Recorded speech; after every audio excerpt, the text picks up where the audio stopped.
Terus kemarin itu suratnya dibahas tentang apa?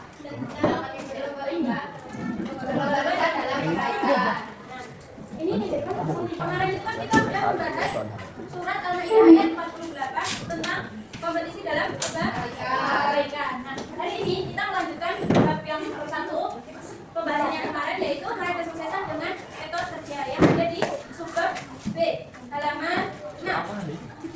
Sudah dibuka semuanya? Ya. Nah, sebelum itu, kenapa kita harus belajar bab ini? Jadi tujuan pembelajaran dari bab ini nanti harapannya kalian bisa membaca dan menghafal Quran Surat At-Taubah ayat 105, mengidentifikasi hukum tajwid dari Quran Surat At-Taubah, menerjemahkan, mengomunikasikan asbabun nuzul, menelaah tafsirnya, sama menerapkan perilaku etos kerja untuk meraih kesuksesan. Kita langsung masuk ke pembahasan etos kerja.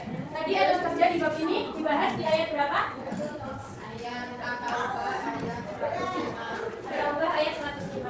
Nah, sebelumnya kalian tahu nggak sih etos kerja terlepas dari definisi yang ada di PowerPoint sekarang? Sebelumnya kalian udah tahu belum apa makna dari etos kerja itu? Etos kerja. Apa? Etos kerja itu apa?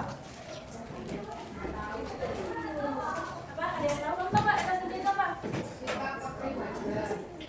Lihat sikap kepribadian, dia sikap kita untuk apa? Ya bisa jadi kayak ambisi atau semangat juga, yaitu sikap apa ya, optimistis gitu. Paham? Nah, jadi etos kerja itu dalam Islam didefinisikan sebagai sikap kepribadian yang melahirkan keyakinan yang sangat mendalam, bukan hanya untuk memuliakan diri tetapi menampakkan kemanusiaan dan juga sebagai bentuk manifestasi amal soleh. Nah, di sini kita membahasnya itu di lingkup kerja karena bekerja adalah ibadah. Ya, seorang muslim harus memiliki sikap semangat kerja, bukan hanya untuk meraih harta, tetapi juga untuk meraih ridha Allah melalui bekerja dan beramal soleh. Ada nggak kalian nemu perintah dalam Islam kalau kita boleh nggak kerja atau nggak usah punya ambisi untuk meraih sesuatu dalam hidup? Ada nggak nemu di Al-Quran? Semua ayat yang ada di Al-Quran itu menunjukkan perintah untuk semangat dalam meraih sesuatu, terutama dalam beramal soleh dan juga meraih kebaikan. Sama kalau kalian sekarang, kalian sekolah di SMK. Kenapa kalian milih SMK? Karena kerja. Gak apa-apa, kamu masuk sini tujuannya apa? Sekolah, tujuannya sekolah aja. Kalau kamu tujuannya apa? Oh, mau kerja. Nah, pasti setiap orang yang masuk sekolah ini memilih jurusan pemasaran, itu pasti ada tujuannya, ya kan? Nah, itu salah satu bentuk etos kerja. Jadi kalian itu sudah mempersiapkan diri kalian untuk masa depan kalian. Dan itu salah satu sikap untuk gak menyerah dan berpasrah sama keadaan. Gitu ya. Nah, sekarang kita bahas di Quran Surat At-Taubah ayat 105. Ada yang mau baca? Oke, sebelum kamu baca, nama kamu siapa? Andra. Oke, sekarang kamu bisa baca, tapi sebelum baca kamu baca basmalah. Oke, sekarang baca yang keras. Bismillahirrahmanirrahim. Wa qul malaysa ayatullahu namakum wa rasuluhu wal mu'minun wa saturuna ila mayyinil qalbi wa syahadati ayunat bihukum bima kanu takna nakun untuk tak main. Oke, karena kamu udah berani mencoba, this is yours. Sekarang, apa arti dari ayat itu? Ada yang mau baca? Iya, kamu boleh baca. Namanya siapa? Septi, kamu boleh baca yang keras. Katakanlah Nabi Muhammad, bekerjalah, maka Allah Rasulnya dan orang-orang mukmin akan melihat pekerjaanmu. Kamu akan dikembalikan kepada Zat yang mengetahui yang gaib dan yang nyata. Lalu dia akan memberitakan kepada kamu apa yang selama ini kamu kerjakan. Itu tadi arti dari surat At-Taubah ayat 105. Di sini ada perintah apa? Bekerjalah kamu, maka Allah dan Rasulnya serta orang-orang mukmin akan melihat pekerjaanmu itu, dan kamu akan dikembalikan kepada Allah yang mengetahui akan yang gaib dan yang nyata. Lalu diberitakannya kepada kamu apa yang telah kamu kerjakan. Dari ayat ini aja kalian harusnya bisa sadar dan ambil faedah. Di sini Allah memerintahkan kita untuk bekerja. Dan dari ayat yang maka Allah dan Rasulnya serta orang-orang mukmin akan melihat pekerjaanmu itu dan kamu akan dikembalikan kepada Allah yang mengetahui akan yang gaib. Sesuatu yang gaib ini nggak diketahui oleh manusia. Niat kalian itu yang tahu cuma siapa? Allah. Yang tahu niat kalian itu cuma Allah. Maka dari itu Allah itu nggak melihat hasil kalian. Allah cuma mau lihat kalian berusaha, apapun hasilnya, yang penting kalian berusaha. Kalian nggak berpasrah sama takdir. Kalian gagal, terus kalian beralasan kan emang takdirnya begini, mau gimana lagi? Itu namanya berpangku tangan. Kalian pasrah sama takdir. Tapi beda cerita ketika kalian berusaha, pasti Allah juga akan memberi kalian pahala dari situ. Gitu ya, paham? Next, kita tajwid. Dari hukum bacaan tajwid ini. Sebelumnya kalian udah pernah belajar tajwid? Ya, berarti udah paham ya. Nah, di sini kita akan membahas 3 hukum tajwid. Yang pertama itu ada, coba baca kamu. Yang pertama. Malu. Itu hukumnya apa? Ya, jadi kenapa di sini dihukumnya mat tabi'i? Mat tabi'i itu mat asli. Dia dibaca 2 harokat. Wa quli malu. Jadi di situ dibaca i karena sebelumnya kasroh. Wa quli malu. Di sini ada mat tabi'i itu mat asli. Jadi huruf mat itu ada 3. Alif sukun, wawu sukun sama ya sukun. Di sini ada dhammah di huruf u bertemu dengan wawu sukun. Makanya dia dibaca mat tabi'i. Selanjutnya kita ke hukum yang kedua. Coba kok. Di situ ada hukum apa? Kenapa dihukumi dari syafawi? Mim sukun mengulangi. Iya, ada mim sukun yang bertemu dengan huruf waw. Selanjutnya ada hukum apa? Coba kamu. Ada hukum apa di situ? Ayatnya yang mana? Lafaznya yang mana? Wash. Wash syahadah. Wash syahadah. Hukumnya apa di situ?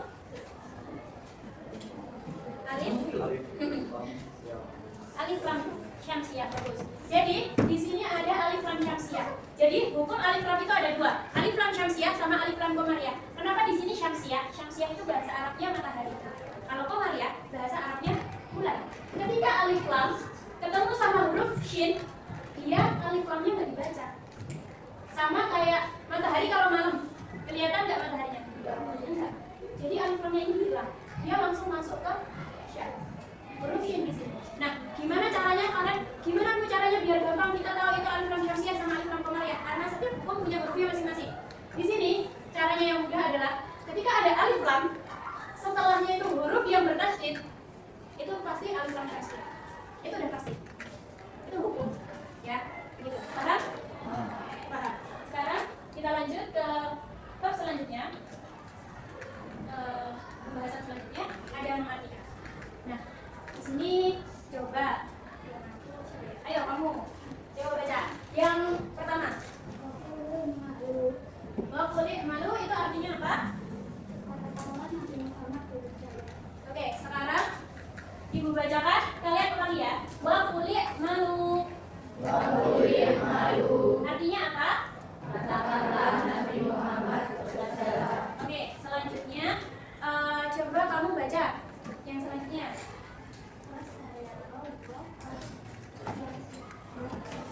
Ya, artinya apa? Bagus. Sekarang kita lanjut sampingnya. Coba baca. Apa itu? Ya, akum apa artinya? Pekerjaan. Selanjutnya kita punya warasuluhu. Apa artinya? Selanjutnya ada wal mu'minuna. Apa arti dari wal mu'minuna? Selanjutnya kita ada wasataruduna. Apa arti dari wasataruduna? Kamu akan dikembalikan. Kamu akan dikembalikan.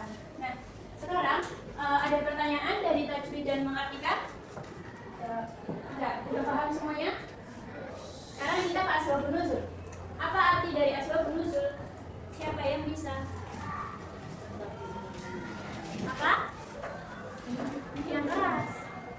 Apa itu asbabun nuzul? Ayat.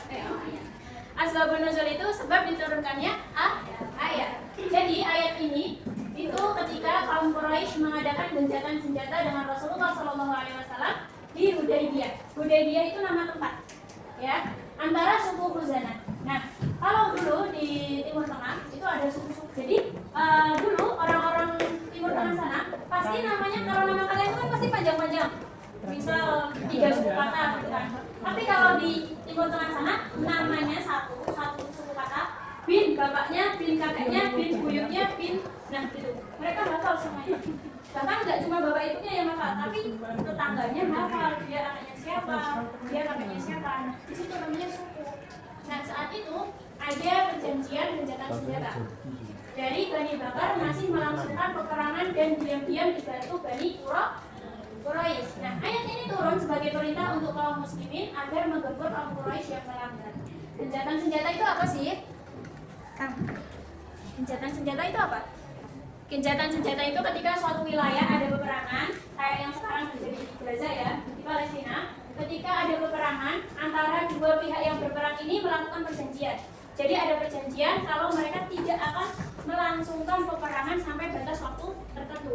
Nah, ketika janji itu dikhianati, pasti ada hukum. Nah, saat itu ayat ini turun sebagai Bani Quraisy ini dari keluarganya Rasulullah. Tapi saat itu Bani Khuzanah itu ada di pihak Rasulullah, makanya yang ada di pihak Rasulullah mendapatkan perintah untuk menyerang kaum Quraisy yang berkhianat. Next, kita ke tafsir. Nah, dari ayat ini menunjukkan apa saja? Coba baca yang keras. Kamu namanya siapa? Cari ya. Oke, kamu coba baca. Ayat ini tuh menunjukkan apa aja sih? Nah, dari ayat ini ada perintah beramal soleh dan bekerja. Selanjutnya, kamu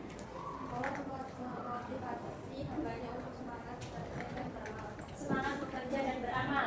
Selanjutnya, coba kamu. Oke, nah selanjutnya Buya Hamka itu berkata, orang beriman juga harus bekerja dan berusaha. Salah satunya yang di sini itu ayat ini juga menjelaskan tentang itu. Orang beriman juga harus bekerja dan berusaha. Kamu tahu yang lagi viral punya anak banyak, tapi bapaknya nggak kerja, akhirnya anaknya yang sampai belasan itu disuruh turun ke jalan semua. Tahu? Iya, ada di Jawa Barat. Nah itu salah satunya bapaknya itu beralasan dia mau mengajar pendidikannya. Dan ini udah terjadi di zaman Rasulullah. Sebelumnya di pertemuan selanjutnya kan aku udah bilang Al-Quran itu pedoman dari manusia diciptakan sampai hari kiamat. Sama. Di zaman Rasulullah juga ada yang pernah bilang kayak gitu. Ya, dia nggak mau bekerja dan menikah. Dia nggak mau menikah. Alasannya apa? Ini bukan pendidikan, tapi dia mau beribadah. Akhirnya dilarang sama Rasulullah. Bahkan dia tanya sama Aisyah, kalau dia nggak mau, ngapain aku mau fokus ibadah aja biar masuk surga? Kan ibadahku banyak, pahala aku pasti banyak. Tapi itu dilarang sama Rasulullah karena itu bentuk berlebihan. Sama di sini, orang beriman juga harus bekerja dan berusaha. Kalau kalian kerja, dapat apa? Dapat uang. Kalau sekarang nggak apa-apa, nggak punya uang, yang penting bahagia. Kalau kalian nggak punya uang, emang kalian bahagia? Nggak. Sedih atau senang? Sedih. Sekarang orang muslim itu disuruh, bahkan Rasulullah sama sahabatnya itu adalah orang-orang terkaya di dunia. Kalau kalian mau baca sejarahnya, ya, bahkan harta mereka itu termasuk dari miliarder. Kalau hartanya dihitung sama rupiah atau bahkan mata uang sekarang. Nah, itu juga menunjukkan bahwasanya orang muslim itu harus bekerja keras karena haji juga butuh uang, kurban butuh uang. Kalian lebaran baju baru butuh uang nggak? Butuh. Update HP ke HP yang baru di upgrade butuh uang nggak? Butuh. Jadi sekarang kalau ada orang yang bilang nggak apa-apa nggak punya uang, yang penting bahagia, salah atau benar? Salah. Nah, ini juga salah satu motivasi buat kita. Kalian kan habis sekolah di sini, ada yang PKL, habis lulus ada yang langsung kerja, ya kan? Dunia kerja emang nggak mudah. Tapi kalau kalian niatnya lurus, niat kalian untuk ibadah, pasti itu rasanya beda, gitu ya. Selanjutnya ada di sini Allah melihat amal hambanya. Kayak yang aku bilang tadi, Allah itu maha tahu sesuatu yang sesuatu yang gaib. Bahkan kamu baru niat nih, Allah udah tahu, ya kan? Nah, ketika kamu meniatkan hal yang baik, aku bekerja supaya aku bisa merawat diriku. Kalau aku merawat diriku, aku sehat. Kalau aku sehat, aku bisa membahagiain diriku, orang tuaku, dan orang-orang yang aku sayangi. Kalau aku sehat, aku bisa beribadah sama Allah. Nah, niat yang kayak gitu itu jauh lebih bagus. Ya, beda kalau kalian nggak niat nih, berangkat kerja pagi-pagi, bangun pagi-pagi, pulang udah matahari terbenam, tapi niatnya cuma ngejar dunia. Beda. Itu selanjutnya perintah untuk bersungguh-sungguh. Ini sama kayak kalau kita punya ambisi, kita harus bersungguh-sungguh. Pasti ada gagalnya, pasti ada hambatannya, dan setiap orang pasti jalannya beda-beda. Ada yang jalannya lurus, ada yang jalannya udah dibangun sama orang tuanya, ada yang harus melangkah cari jalannya sendiri. Tapi pasti di situ ada hikmahnya. Selanjutnya, ada semua manusia kan dimintai pertanggungjawaban atas hidupnya, gitu ya. Setiap apa yang kita lakukan, kecil atau besar, pasti dimintai pertanggungjawaban. Ada hisabnya di akhirat nanti. Nah, di sini ada hadisnya. Kalian lihat di halaman yang bawah itu. Nah, dari hadis ini itu menunjukkan bahwasanya manusia yang bekerja keras akan dapat memenuhi kebutuhannya sesuai dengan hadis berikut. Ada yang bisa baca? Ada yang mau coba baca? Oke, namanya siapa? Kalita. Oke, baca yang keras.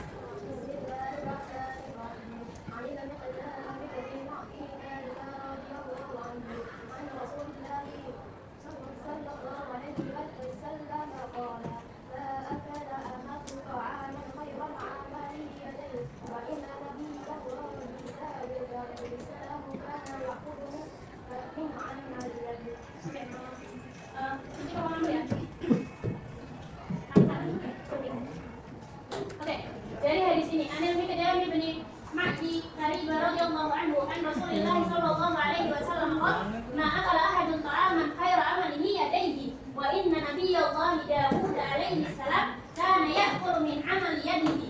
Artinya dari Al-Miqdam bin Ma'di radhiyallahu anhu dari Rasulullah sallallahu alaihi wasallam, dia bersabda, tidak ada seseorang makan makanan yang lebih baik daripada makan hasil usahanya sendiri, dan sesungguhnya Nabi Allah Daud alaihi salam makan dari hasil usahanya sendiri. Kalian pernah dengar pepatah tangan di atas lebih baik daripada tangan di bawah? Ya. Nah, dari pepatah itu kita bisa tahu, kalian kalau minta-minta malu nggak? Malu.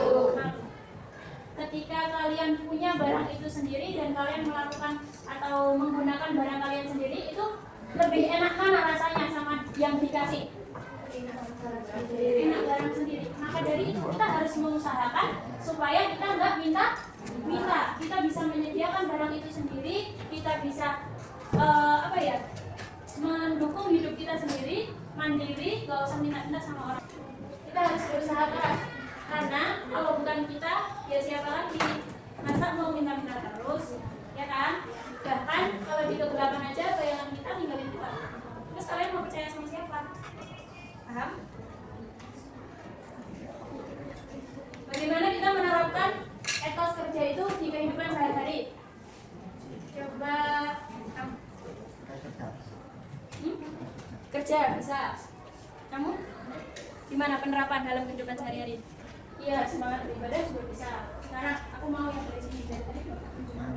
Sekarang coba baca. Gimana sih penerapan yang pertama dalam kehidupan sehari-hari? Selalu bersemangat dalam bekerja. Bisa kasih contoh? Tidak bisa. Oke. Next, lanjut. Coba.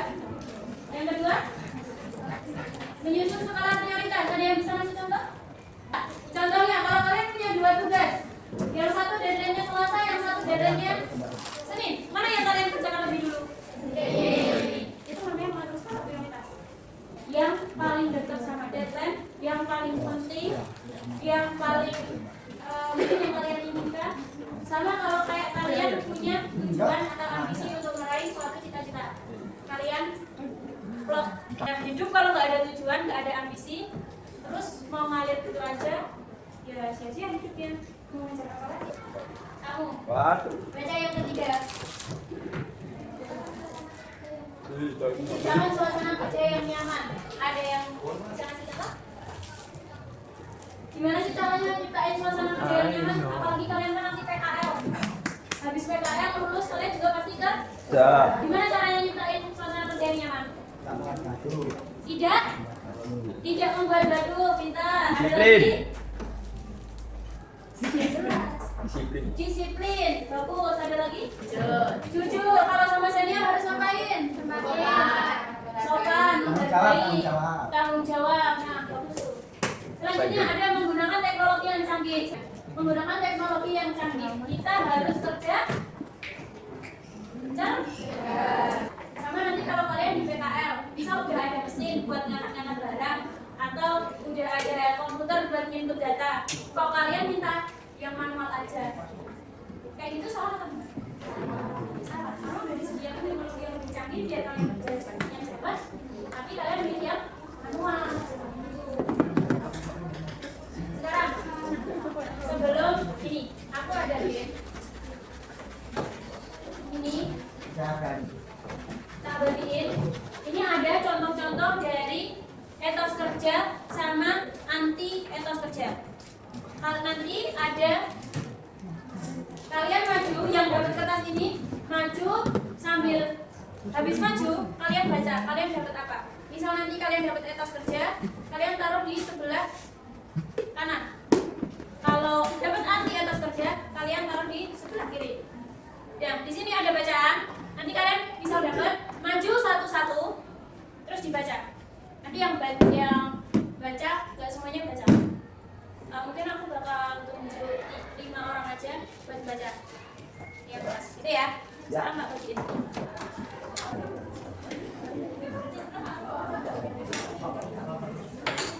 Dibaca dulu. Sekarang kalian udah baca kertasnya? Udah paham sama gamenya? Jadi di kertas itu aku nulis 2 contoh dari etos kerja sama anti etos kerja. Kalian bisa maju sambil baca. Misal, kamu dapat apa? Disiplin dalam pekerjaan. Itu termasuk dari mana? Dari etos kerja atau anti etos kerja? Dikumpulin ke depan. Gitu. Sekarang maju yang dapat satu-satu. Kamu dulu. Ya. Coba dibaca yang keras. Apa itu yang kamu dapat?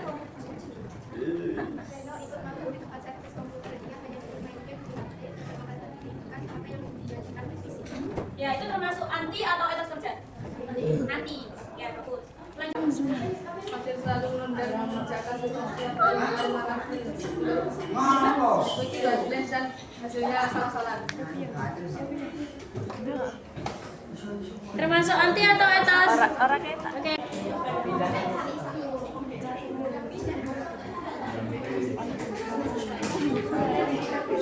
Membantu dikoreksi ruang kelas, tapi ia menolak dengan alasan itu bukan tugasnya dan dia memilih duduk bermain TikTok.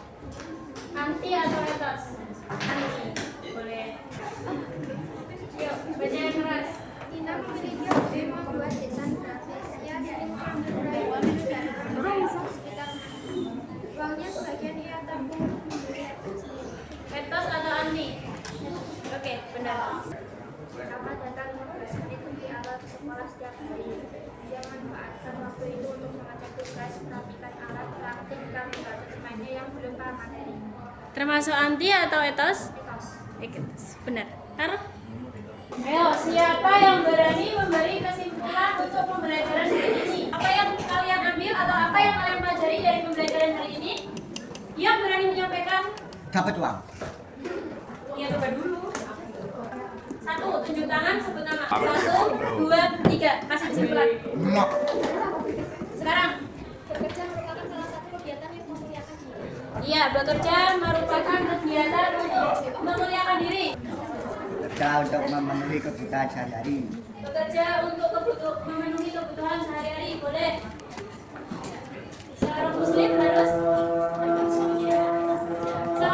harus mempunyai etos kerja. Benar atau salah? Benar. Oke, jadi kesimpulan hari ini, bersemangat dalam bekerja dan beramal soleh merupakan hal yang wajib dilakukan oleh seorang muslim. Karena Allah melarang hambanya dari perilaku bermalas-malasan dan berpaku. Itu pelajaran hari ini. Kalau semua.